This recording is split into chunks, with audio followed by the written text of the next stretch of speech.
ఈరోజు stock market చిన్న tagline ఏంటంటే, గ్రహచారం బాలేకపోతే గోచీలో పిడుగు పడింది. ఈరోజు ట్యాగ్‌లైన్ అది. ఎవడికి పడింది?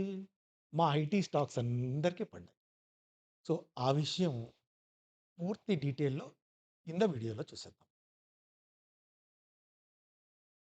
అన్నిటికన్నా ముందు ఈ ఛానెల్‌లో నేను చెప్పేవి కేవలం ఎంటర్‌టైన్‌మెంట్‌కి, ఎడ్యుకేషనల్‌కి, ఇన్ఫర్మేషన్‌కి మాత్రమే. ఈ ఛానెల్‌లో నేను చెప్పిన దాని బేసిస్ మీద మీరు ట్రేడ్ చేసుకునే ముందు ఒకటికి 2 సార్లు ఆలోచించుకోండి. ఆలోచించుకొని మీ సొంత రీసెర్చ్ చేసుకొని అప్పుడే మీరు దాంట్లో ఇన్వెస్ట్ చేయండి. సో, అందుకని తెలుగు ఛానెల్ కాబట్టి ఒకసారి ఇంగ్లీష్‌లో, మరోసారి తెలుగులో 2 సార్లు చెప్పి మనం ఈరోజు మన ఐటీ మార్కెట్ గ్రహచారంలో ఏం నడిచింది అనేది చూద్దాం. ఇన్నాళ్ళు మన ఐటీ కంపెనీలన్నీ మా బిజినెస్‌కి ఏం డోకా లేదు. మేము చేసిన బాడీ షాపింగ్ మార్జిన్స్ అలాగే ఉంటాయి. మేము హాయిగా మేనేజ్ చేసుకుంటాం అని చక్కగా పడుకున్నాయి. ఏఐ డిస్రప్షన్స్ జరిగిన, ఏఐ డిస్రప్షన్స్ వల్ల రకరకాల చేంజెస్ వస్తున్నా, నిమ్మకు నీరెత్తినట్టు ఏమీ పట్టించుకోకుండా ఇదో ఇంకో టెక్నాలజీలే, మన బిజినెస్ ఏమీ అవ్వదులే అని ఒక అతి కాన్ఫిడెన్స్‌తో ఉన్నాయి. ఓవర్ కాన్ఫిడెన్స్‌తో. అట్లా ఓవర్ కాన్ఫిడెంట్‌గా ఉన్న ఐటీ కంపెనీలకి ఈరోజు మార్కెట్ ఈడ్చి ఒక్కటి తన్ని మొద్దు నిద్రలో ఉన్న వాటిని నిద్ర లేపే ప్రయత్నం చేసింది. ఇన్ఫోసిస్ కానీ, కోఫోర్జ్ గానీ, ఎల్‌టిఐఎం గానీ, పర్సిస్టెంట్ గానీ, టీసీఎస్ కానీ ఫ్రంట్ లైన్ ఇండెక్స్ స్టాక్స్ అనుకున్న ఐటీ ఇండెక్స్ స్టాక్స్ ఒక్కసారిగా 7% పడిపోయినాయి. దానికి కారణం ఏంటి? యాంథ్రోపిక్ ఏఐ అని ఒక కంపెనీ కొన్ని కొత్త టూల్స్‌ని రిలీజ్ చేసింది. ఆ టూల్స్ ముఖ్యంగా సర్వీస్ కంపెనీలకి, లేకపోతే మెయింటెనెన్స్ కంపెనీలకి 24/7 ఏదైతే సర్వీస్ మెయింటెనెన్స్ కంపెనీస్‌కి ఇస్తున్నాయో, వాళ్ళ యూజ్ కేసెస్‌ని చాలా వరకు ఆటోమేషన్ చేసింది అనేది మార్కెట్‌లో నడుస్తున్న వ్యవహారం. ఇది కొంతవరకు నిజం కూడా. చాలా వరకు కూడా నిజమనే అనుకోవచ్చు. సో, దీంతోటి రాబోయే కాలంలో వీళ్ళకి వచ్చే కాంట్రాక్ట్‌ల విలువ, వీళ్ళకి వచ్చే వీళ్ళ దగ్గర పనిచేసే జనాల విలువ, తద్వారా వీళ్ళకొచ్చే టాప్ లైన్ విలువ, మార్జిన్స్ కంప్రెస్ అయిపోతాయనే ఉద్దేశంతో ప్రపంచవ్యాప్తంగా ఐటీ సర్వీసెస్ కంపెనీలని మదుపరులు అమ్మడం మొదలుపెట్టారు. మదుపరులంటే మీలాంటోళ్ళు, నాలాంటోళ్ళు చిన్న చిన్న వాళ్ళు కాదు. పెద్ద పెద్ద ఇన్‌స్టిట్యూషన్సే అమ్మేస్తున్నాయి. ఎందుకనంటే మార్జిన్ కంప్రెషన్ ఉంది. పైగా మన ఐటీ కంపెనీలు 30లు, 40లు, 50లు, 70లు పీఈలతో నడుస్తున్నాయి. సో, అందుకని ఇంత పీఈ అవసరం లేదు కదా! ఎందుకంటే మీకు రెవెన్యూ తగ్గుతుంది. గత 3 సంవత్సరాలుగా ఐటీ కంపెనీలు ఆల్‌మోస్ట్ ఫ్లాట్ గ్రోత్స్‌నిస్తున్నాయి. అందుకని ఇవి ఇప్పుడు సడెన్‌గా ఓవర్ వాల్యూడ్ అయిపోయినాయి. మార్కెట్‌లో ఒక్కసారిగా కళ్ళు తెరుచుకున్నప్పుడు దాన్ని సేవ్ చేసుకునే పరిస్థితి కూడా లేదు.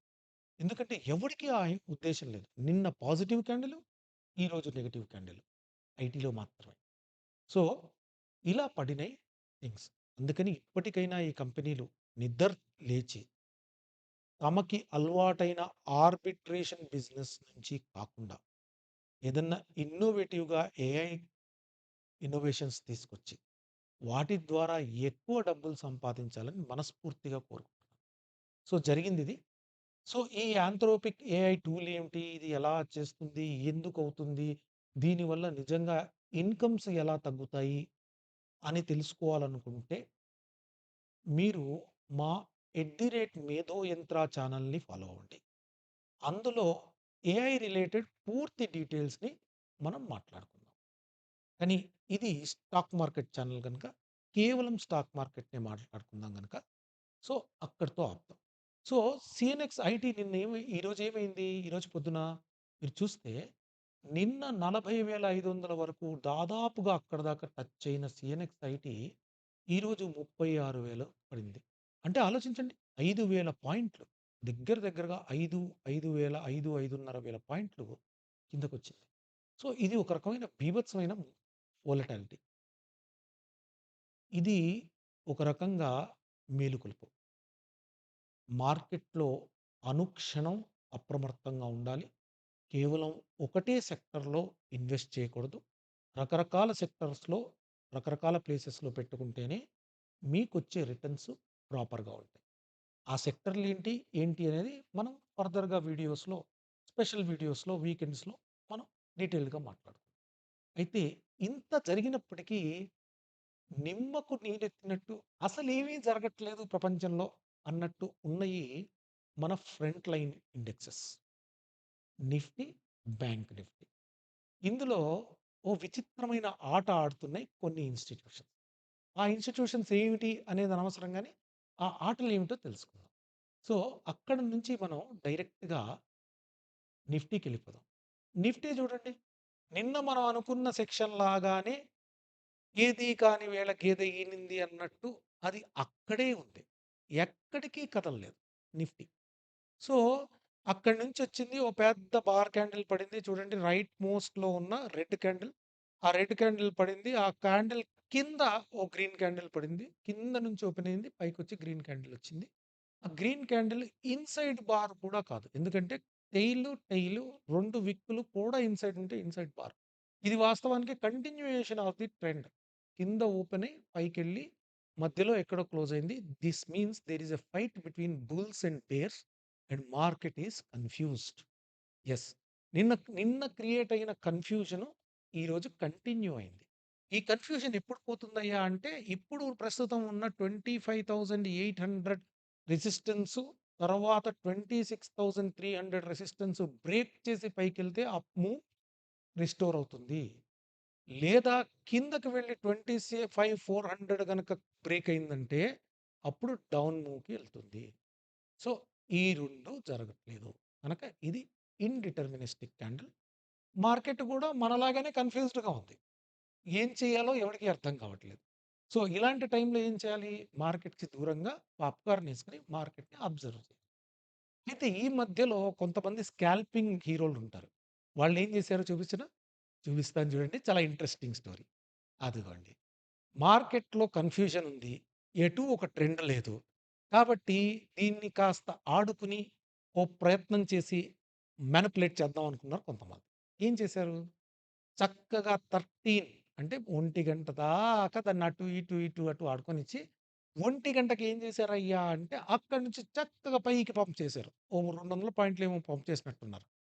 25,700 నుంచి 25,820 120 పాయింట్స్ పంప్ చేశారు. పంప్ చేసిన తర్వాత అప్పుడే వాళ్ళు ఫ్రెష్‌గా తీసుకున్న పొజిషన్స్‌ని లాభాలు బుక్ చేసుకొని పైనుంచి కిందకి కొట్టారు మళ్ళీ. ఎందుకు? వాళ్ళు 2 కౌంటర్ పొజిషన్స్ ఉంటాయిగా. కౌంటర్ పొజిషన్స్ క్యా క్యాష్ చేసుకున్నారు. సో, దీన్నేమంటాం అంటే గుడి గోపురం ప్యాటర్న్ అంటాం. ఎక్కడ ఉండదు. నేను పెట్టుకున్న ముద్దు పేరది.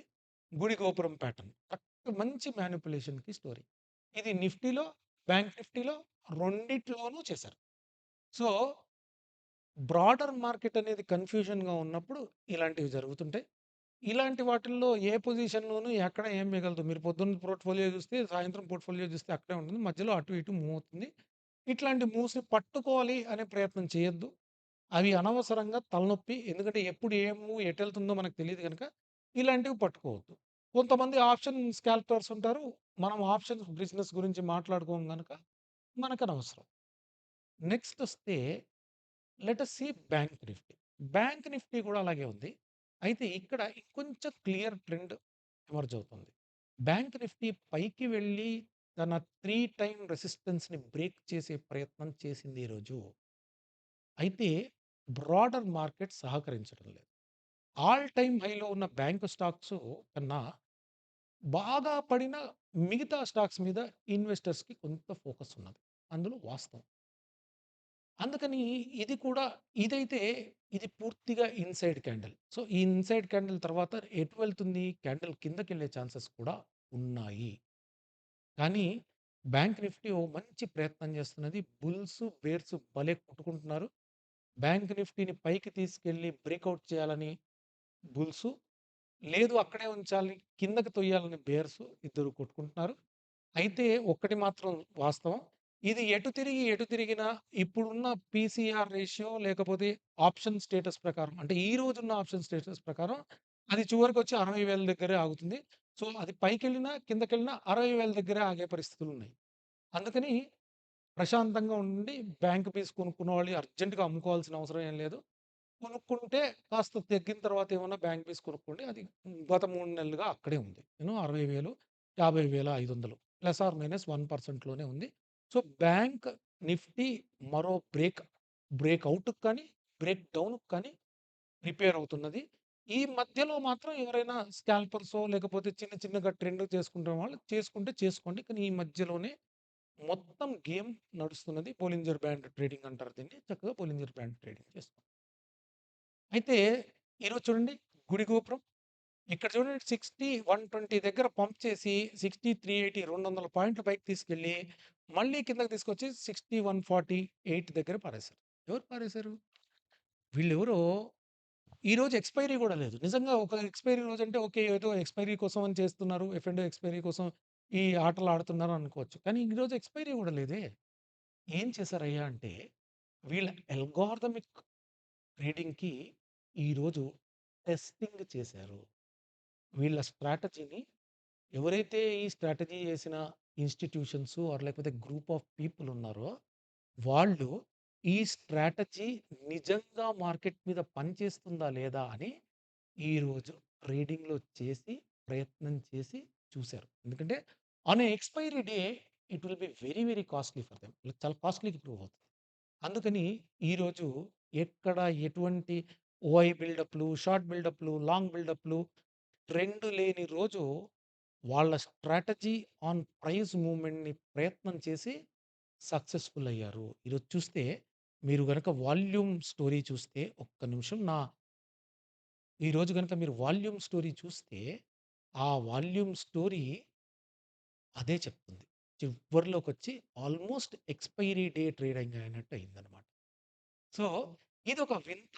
బేసికలీ ఇది ఒక ప్రయత్నం. సో, మనమందరం కూడా ఇటువంటివి చూసి ఎంజాయ్ చేయాలి.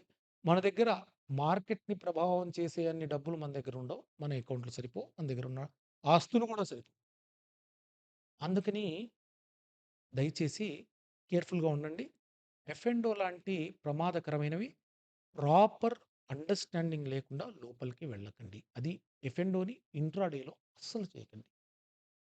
సో, దాంతో ఈరోజు స్టాక్ మార్కెట్ కథ సమాప్తం. రేపు మళ్ళీ ఇంకో ఐటెమ్ మీద మాట్లాడదాం. శనివారం మాత్రం నిన్న జరిగిన క్యాండిల్‌కి చాలామంది ఇళ్ళమ్ముకుంటారనుకున్నాం కదా! ఆ కథల్ని ట్విట్టర్‌లో వాళ్ళు షేర్ చేసుకున్నయి ఆ కథలు మనం కూడా ఒక వీడియోలో చేసుకుందాం. అప్పటి వరకు మా మేధో యంత్ర ఛానల్‌ని సబ్స్క్రైబ్ చేయండి. ఏఐ రిలేటెడ్ టెక్నాలజీ గురించి, ఏఐ రిలేటెడ్ స్టోరీస్ గురించి మీరు ఆ ఛానల్‌లో చూడొచ్చు. ఈ వీడియో కింద లైక్ చేయండి, సబ్స్క్రైబ్ చేయండి, వీలుంటే షేర్ చేయండి. ఒకవేళ మీదేదన్నా ఒక స్టాక్ గురించి కవర్ చేయాలి అనుకుంటే కామెంట్ చేయండి. నేను తప్పనిసరిగా ఆ స్టాక్ గురించి కవర్ చేసే ప్రయత్నం చేస్తాను. Thank you. Thank you all.